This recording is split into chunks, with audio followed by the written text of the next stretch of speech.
Today, we get to learn from the copywriter who generated over 160 million in sales. That's a lot of freaking zeros.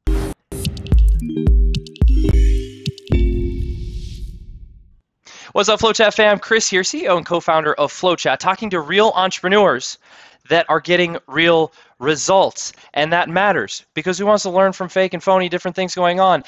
And I know you're with me on this. You're listening, watching this over time. Finding the real quality people, offers, the ones that have been doing this not for a year or 2 years, but for over a decade and built the skills are the ones that we all want to learn from. And today we get to have a conversation with one of the best copywriters ever. So I'd like to welcome Caleb. Caleb, how's it going? I'm doing great, Chris. Thank you so much for having me on board here.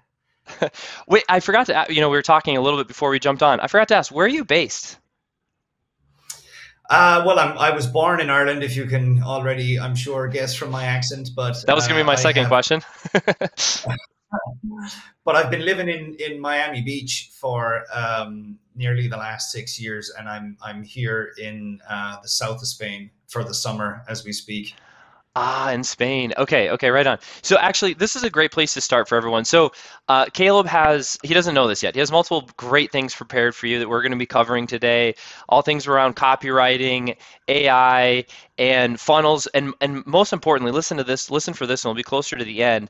Multi-channel marketing. This is very, very difficult to do well, unless you're Caleb. And you guys are going to get all these answers today. But here's where I wanted to start. Guys, lean in, listen to this. Caleb was something that was fascinating to me, and I'm just meeting Caleb for the first time today.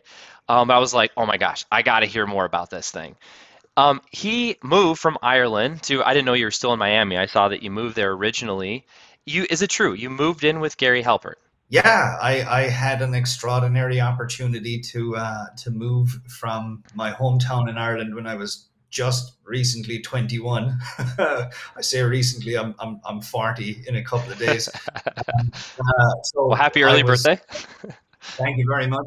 So I was 21 when I had the opportunity to move to Miami, and I ended up living with Gary Halpert, a man widely considered to be one of the greatest direct response marketers and advertisers who ever lived. He's since passed away, but he's certainly gone down in history in our industry as being one of the greatest of all time.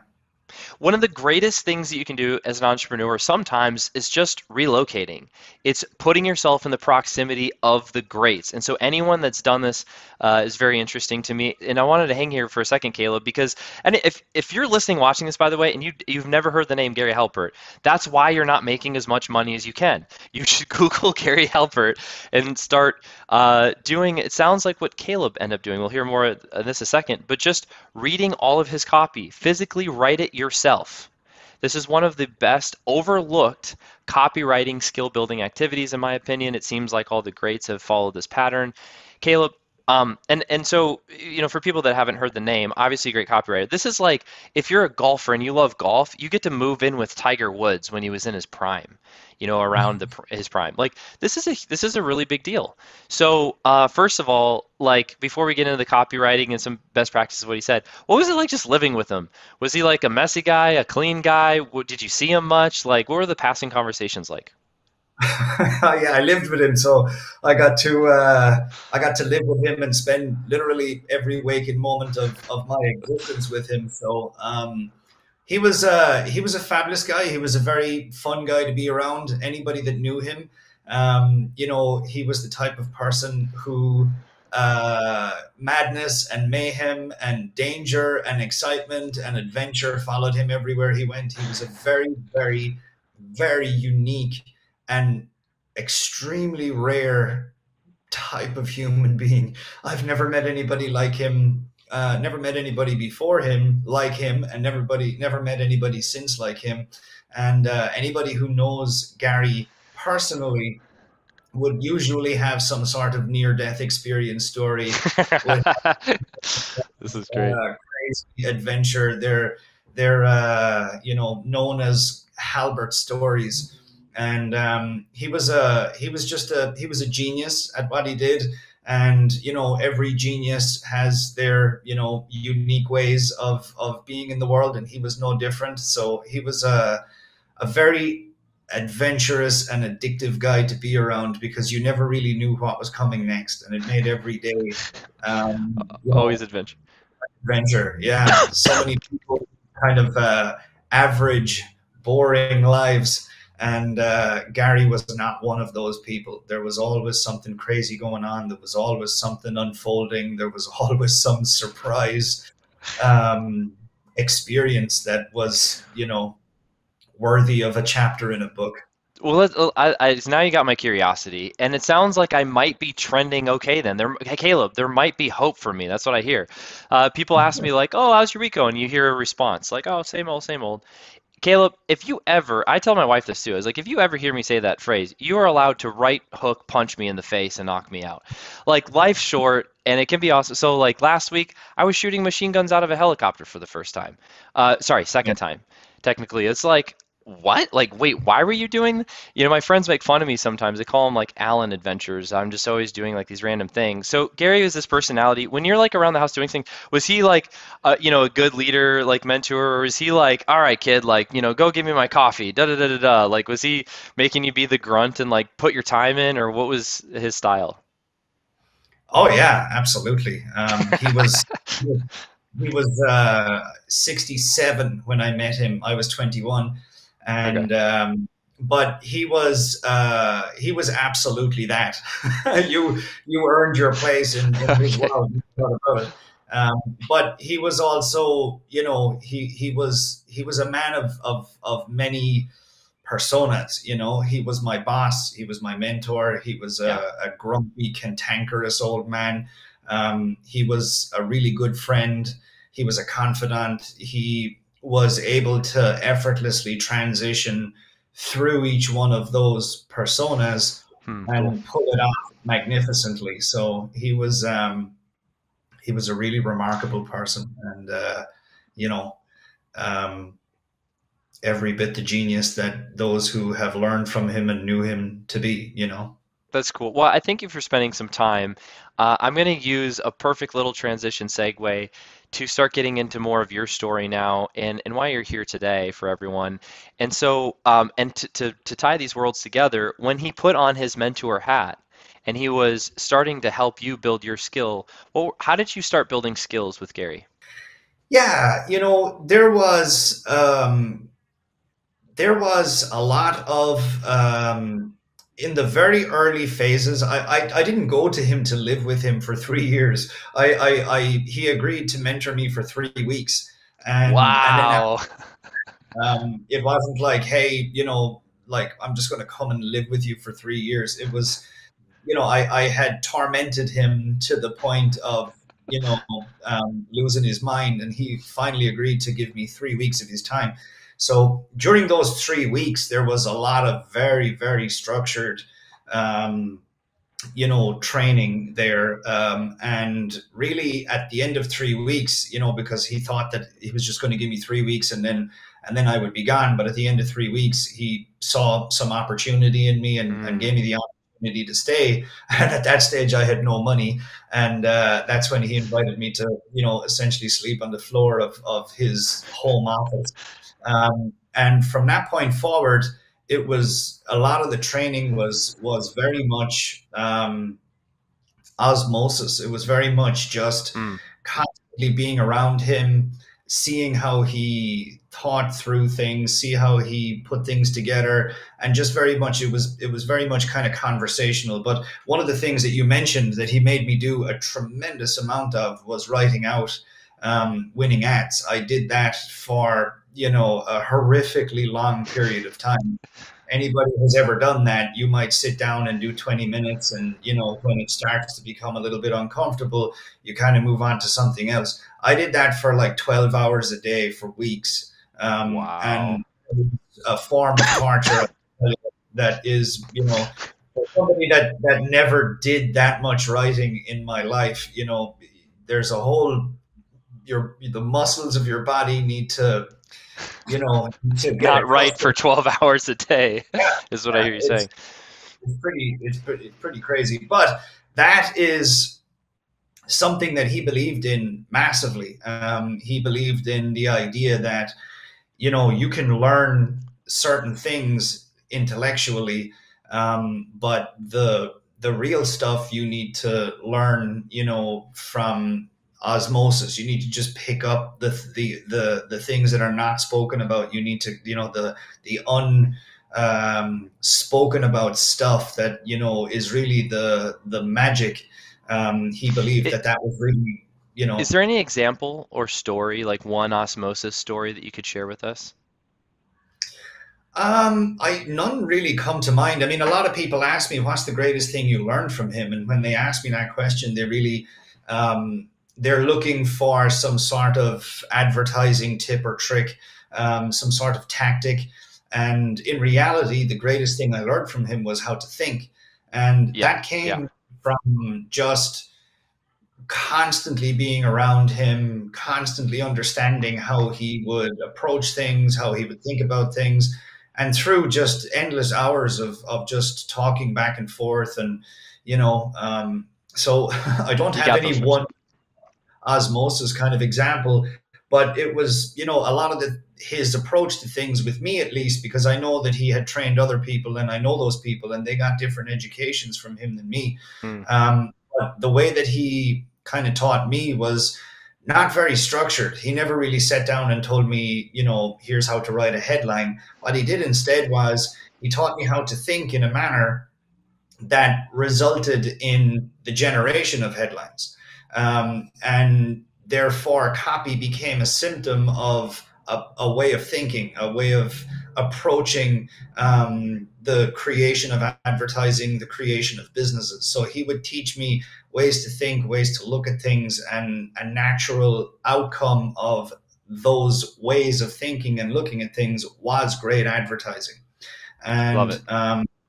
yeah, very hard to Can encapsulate, put that in a bottle and pass it on. It's something that you really just have to be therefore around.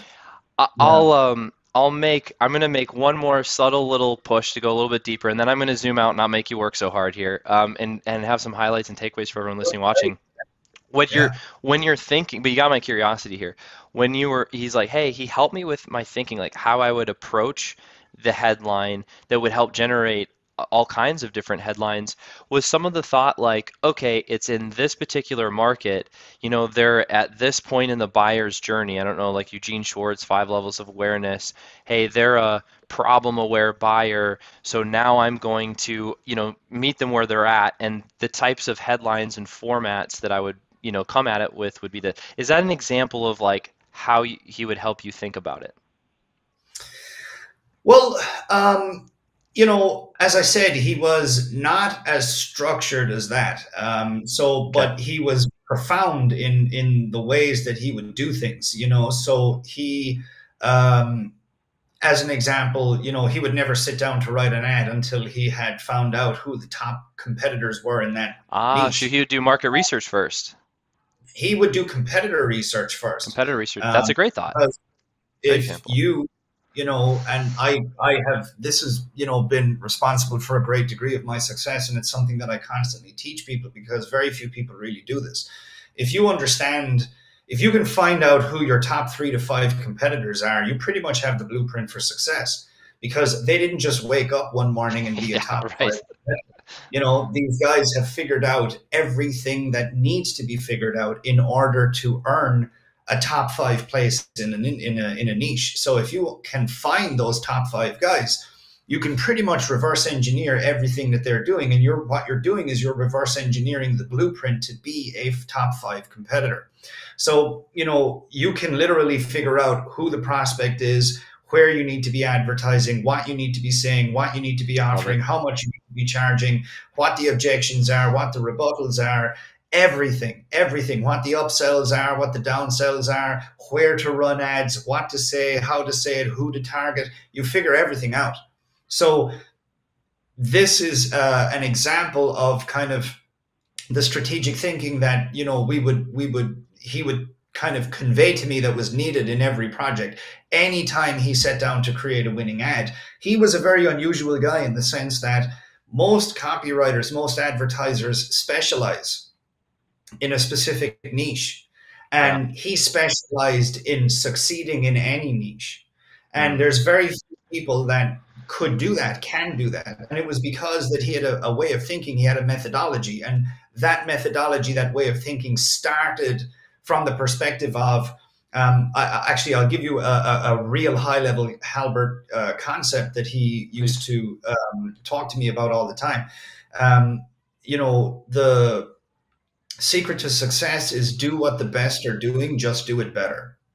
Mm. So because if you do what the best are doing, but you do it better, guess what you are? You are now the best. If you do what the Yep. best are doing, you're doing it better than the best. Well, then who's the person that's better than the best? That's the new best. And Yeah. Halbert was the guy that specialized in being the new best in any niche that he got into. And it started with an understanding of what are the best guys doing. Because what he used to do is reverse engineer everything that they did, find holes everywhere that he could fill. So he would know how to create better headlines. He would know how to create better offers. He would know how to do risk reversal in a more compelling and powerful way. He would know where to advertise. He would know how to do every single thing that these guys were doing Yeah. better, that the best of the best were doing, but he would figure out how to do it better. So that was the beginning of, the system and the systematic way of thinking that Halbert would, that kind of gave me that formed the basis of everything that I do these days. There we go, Caleb. There's some juice I was looking for. I was like, I know it's in you. I'm gonna find it. I'm gonna find it. So everyone listening, watching, like this is why I wanted to start with kind of like the Gary Halbert part of it and kind of relive and go through some of this journey. So thank you for reliving some of that, Caleb, because one of the first things that Caleb mentioned was that he would write not 20 minutes, not 60 minutes.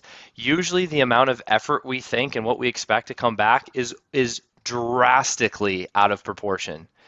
He didn't just do this for a day. He carried this on for weeks and years. So, one of the greatest hacks we can do, like as even a founder or CEO leader, even as a sales professional, I started in sales, Caleb, and so I came across this. I was a copywriting, like, what is that? Isn't that like rights to stuff? I had no idea. Words that sell, marketing. When I started discovering these things years ago, I was like, this is amazing. This could like I'm just beating phones and knocking down door, which is a good skill to acquire. But man, when it comes to scale and brand, there's marketing and then it kind of leaked into branding in later years and you start learning what I would call some of the fundamentals of business. The best way to do it is just to spend the time, is to put the hours in. So big, simple hack, write this down, everyone listening, watching.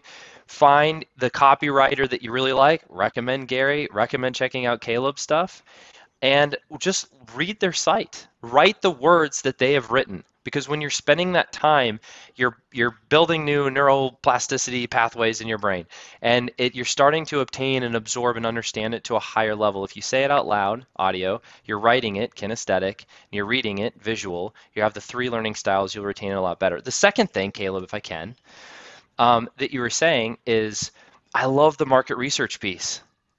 That's so good. Mhm. I feel like a lot of times I'm talking with other businesses. Actually, here's a fun story. Let's go to yesterday, Caleb. You know what I was doing yesterday? I What are went you through doing? 17 different competitor sites and I was storyboarding their customer journey. I was like, let's just go book a demo. What's it like being a customer? And I was like, very, like you're saying, with the copywriting and the experience, I was like, it's so, I like Miro, like the digital whiteboard. And so like when you see them side by side, the market research you're prescribing, I'm like, okay, well, these headlines I would never pay attention to. These ones hit me so hard. I wasn't really thinking that. But I see what pain and or pleasure they're working towards. So crafting a headline around in this area is going to be a good idea. And look at this one has 18 steps. This one has 3 steps and gets me what I want faster. Way better experience. Anyone listening, watching this, reduce the friction. Let people buy the way they want to buy. Let them read, let them know that you understand them faster with the right words. And so, Caleb, the phrase that I heard when you were saying it is, what's the best ad? The one that's been running the longest. Because that's the one that keeps making money. So it's an indication, like you're saying, like know your market and pay attention to that. They've already done the split testing. Anyway, I just get excited about that piece because I was like, that would have saved me so much time and money in the process. Yeah, I think reverse engineering your top competitors is a atomic habit. I think that there's very Nice. few things. It's far more valuable than reading books. It's far more valuable than there's very few things. Like everybody asks me how many books do I read? What kind of books do I read? I read very few books as it relates to Mm, business and making money. I like to read books for entertainment, but when it mm, comes to business and making money, that to me is investment. So I could invest in something that gives me a very low return. I could invest in something that gives me a massive return. I have always found that there are very few books that give me a massive return. I have interesting. found books that give me a lot to think about. I have Mm, found books that change my perspective on things. But when I compare that to reverse engineering a top competitor in my niche, I can take what I learn from that top competitor and I can implement it in my business, and I can probably start making significant amounts of money within a week doing that. So if I'm reverse engineering a new funnel every single week, I'm on a massive trajectory of growth. There is several that's cool competitors that thought. I'm constantly watching. And from them, I get new offer ideas, I get new sales letter templates, I get upsell ideas, I get advertising templates and strategies, I get email campaign ideas. All of these things, they're straight into the bank account. Whereas a book, a lot of the Mm. times, I'm not trying to argue against why you shouldn't read books. I'm more confirming what you're doing there, which is there is very few habits there are, and in addition to that, very few things that would be more beneficial for you to do than reverse engineer a top competitor. Because what you can learn there, you can implement immediately in your business and get a very, very fast ROI on that. So I'm constantly looking at my competitors. If that's a strategy that was good enough for Halbert, then it's good enough for me. Every single week, I reverse engineer a funnel or a competitor. It's the most valuable thing that I can do. Yeah, and I can see the headline for this now. Don't read another book till you hear Caleb's, take, or like stop reading books, quote Yeah, Caleb. No, no, yeah, I know that's not the takeaway, but what you're saying, like, and some people might be listening and watching this and thinking like, oh, like you're stealing from your competitors, or like actually, I would encourage somebody, I would suggest or invite them to this thought. I would say it's actually the opposite. You're actually putting and thinking about your customer first, because there's people that have spent large amounts of time studying, understanding, testing the experience that's being created for the customer and the market, and here is what they are saying they like. And so if you are pro putting your customer first, it would make complete sense that you would do your research first. Think of a doctor that never researches other case studies or surgeries that they're about to perform. I don't know about you. I would want the heart surgeon that has done a lot of surgery and studied other heart surgeries of what worked in different cases and everything to have that experience. So that was going through me as you're saying that, Caleb.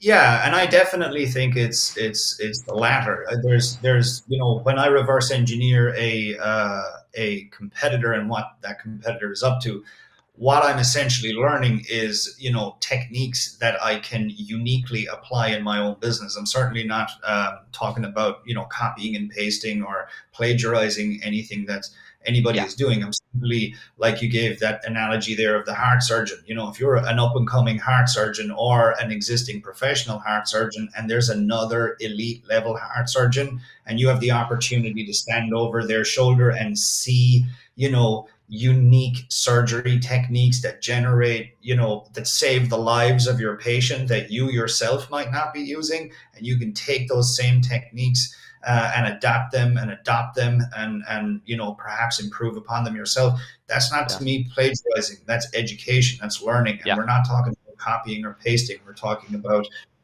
taking inspiration from what another elite level marketer is doing and uniquely applying it to your own business.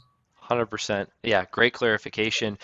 Here's what I'd like to do with the time remaining we have. I want to go this direction, as promised in the beginning, of multi-channel. Of multi-channel marketing.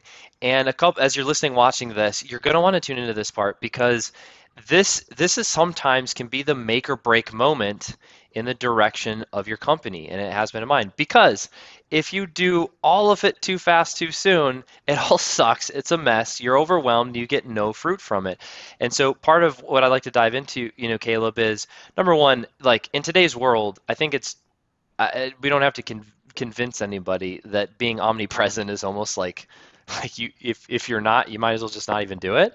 Like it's a must. But how we approach that and grow into that, I think, is the journey that you'd be able to help the audience with the most. So, would you recommend starting with one channel, or how do you approach growing into multi-channel? So when people think of multi-channel marketing, they kind of primarily think of acquiring customers, on the front end from multiple different advertising platforms like, Facebook, YouTube, Instagram, so on and so forth. And certainly that is multi-channel marketing. Absolutely. And, in terms of that form of multi-channel marketing, it is always best for you to conquer, one strategy.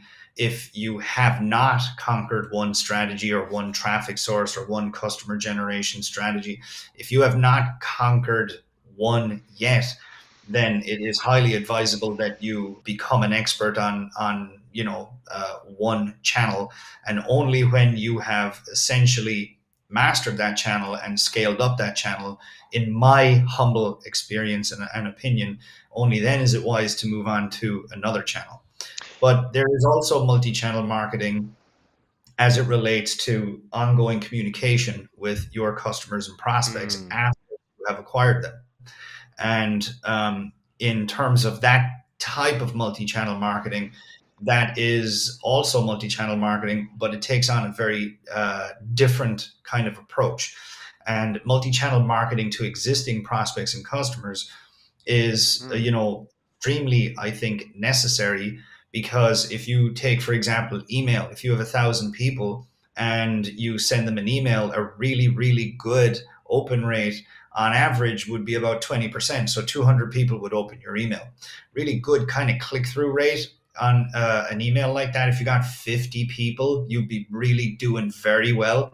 So out of out of 1,000 people, if you get 50 people to see your offer, that's pretty good going. And that's I'd email. take that. Everyone who knows the game of email would take that. So, and that's, as we're saying here, pretty much on the good side of things. So if you just operate on email, well, then that's your lot. That's what you've got out of that advertising attempt. So if you now add SMS to it, well, then, SMS, you're probably going to get, 60% or more. That's 600 people to, potentially open up that SMS message. And perhaps out of that, you might get, 100 to 200 people. Let's call it 200 people. So now that's 250 people. So email 50, email and SMS 250. If these were 1,000 customers that you had, and you were to create a direct mail sales letter and actually send it to those people's homes, which very few people do these days. Well, direct mail, if those are legitimate addresses that you have, about 85% of those people will actually open the mail. So 85% will open the mail. And if your offer is the sales letter, well, now you've gotten 850 people out of your 1,000 people to actually see your sales letter. So what happens then as well, as you can imagine, so you've gotten email 50, you've gotten SMS. We're just, these are very general numbers. So SMS 200, so that's 250 plus direct mail, that's 850. There's obvious overlap now. Now the people that saw your email and your offer through email are also getting it via direct mail, have Yeah. also potentially received your SMS. And these are just 3 channels, but you can now see that, multi-channel marketing in this manner is getting you a maximum quantity of reach into your list that you would not get if you were just operating with one channel. The benefit of what we're also talking about here is there's a compounding nature of communication. So if you are sending an email about your offer, if you're sending an SMS, if you're doing ringless voicemail, if you're sending direct Yeah. mail, if you're posting about it on social media, if you're doing retargeting, what's happening is you're coming at your prospects and your customers in all directions. So you're really compounding the importance of your message in the minds of the people that you're trying to communicate with, because the vast majority of marketers don't really comprehend how little attention they really get.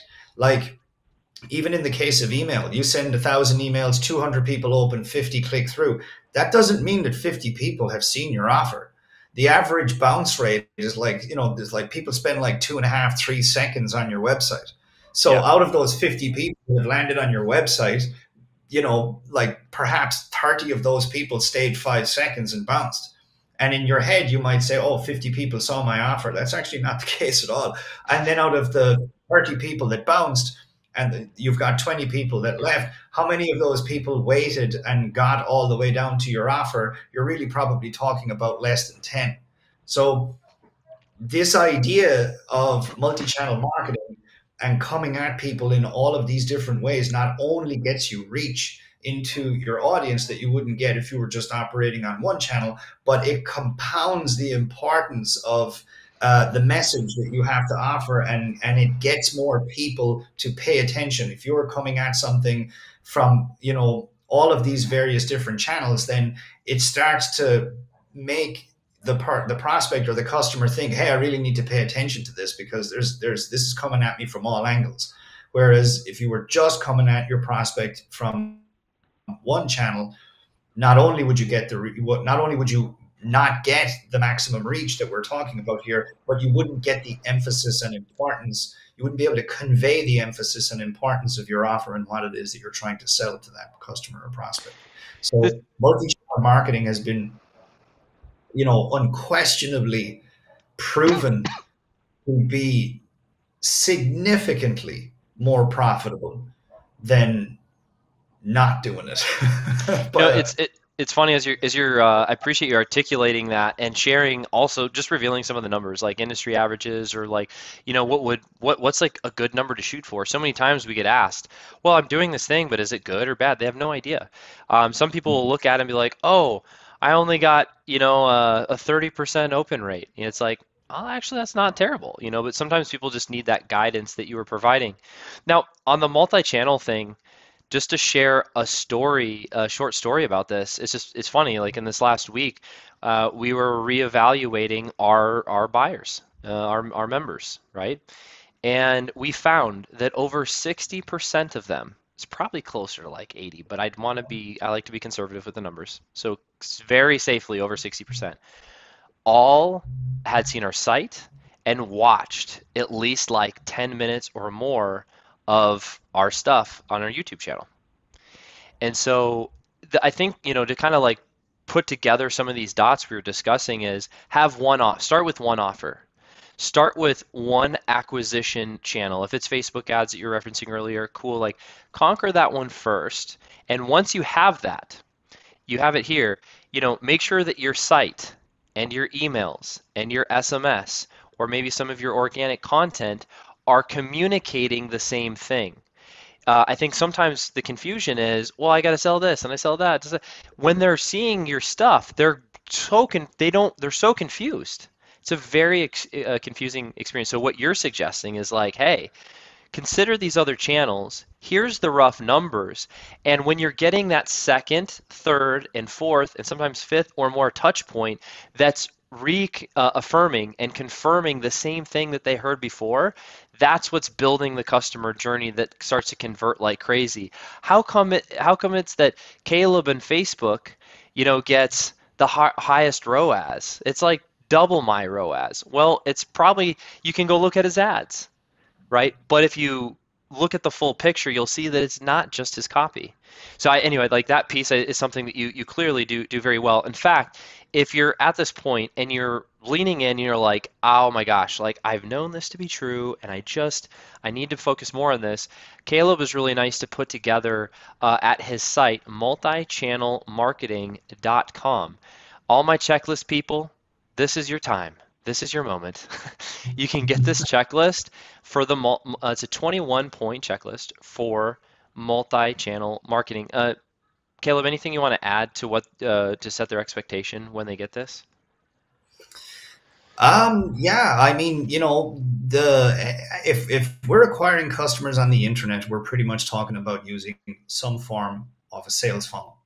And the vast majority of sales funnels are massively under optimized, not just from the perspective of conversion, but they're under optimized from the perspective of profit centers.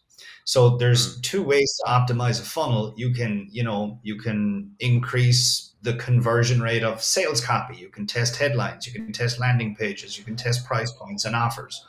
And that's really where I would say, 90% of people who want to optimize funnels kind of focus on.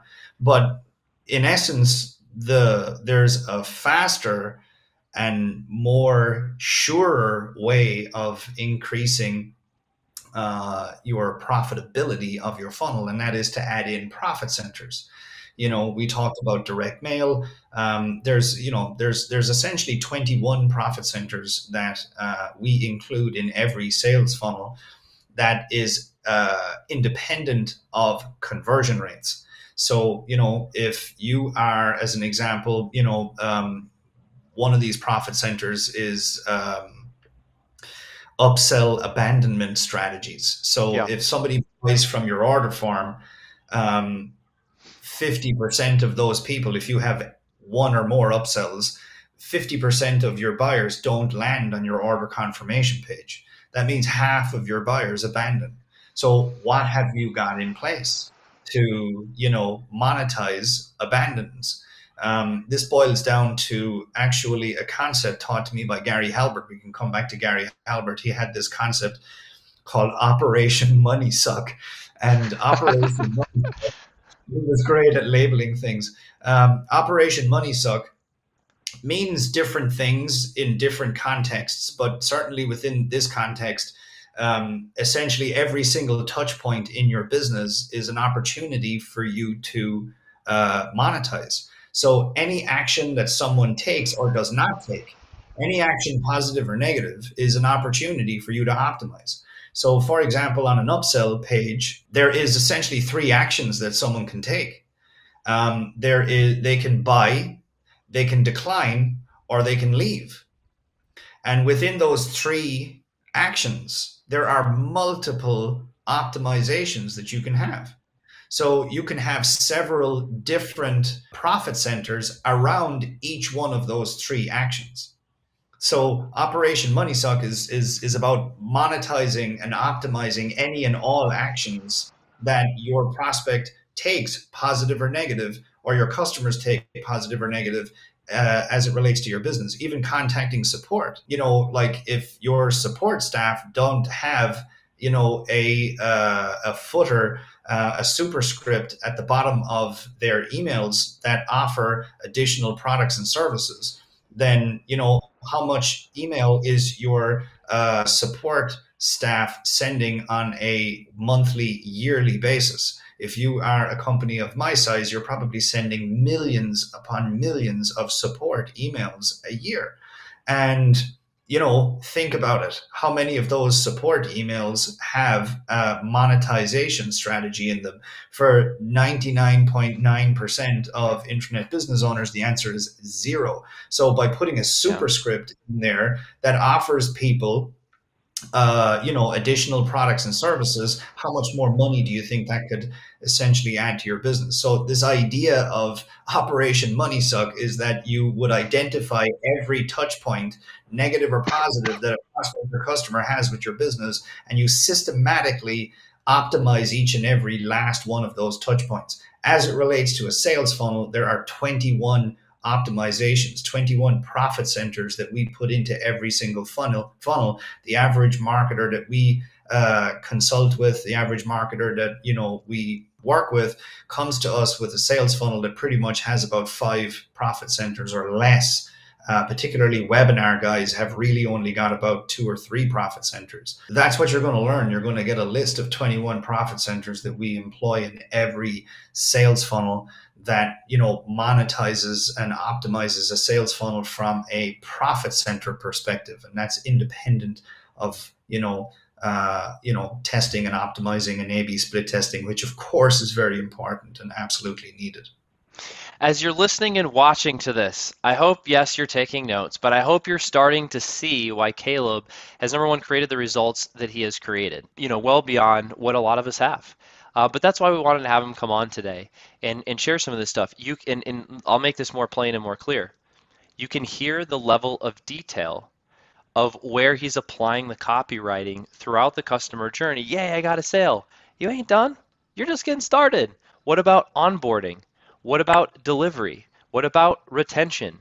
These are parts of the business and the customer journey that are widely overlooked. And maybe you're like, no, Chris, I know, I think about those things. I think about those things. Okay, but how much extra, if you could you could even 10x revenue just from the back end if you have the right things in place. This is why Caleb is so great at what he's doing. This is also why, most other marketers and copywriters aren't. They're just looking at the words. They're not, which matter, but they're not looking at the whole picture. They're not looking at the timing of when you're communicating and you're connecting with the person that you're there to serve ultimately. The better you serve, the more value you're creating and the more value that comes back to you. So Caleb, I thank you for sharing a little bit more detail on that point and making some time to pour into our audience today. Is there any last thoughts that you'd like to share with everyone? Thank you, first of all, for having me, Chris. I really appreciate it. And I think we spoke about some really good things there. Yeah.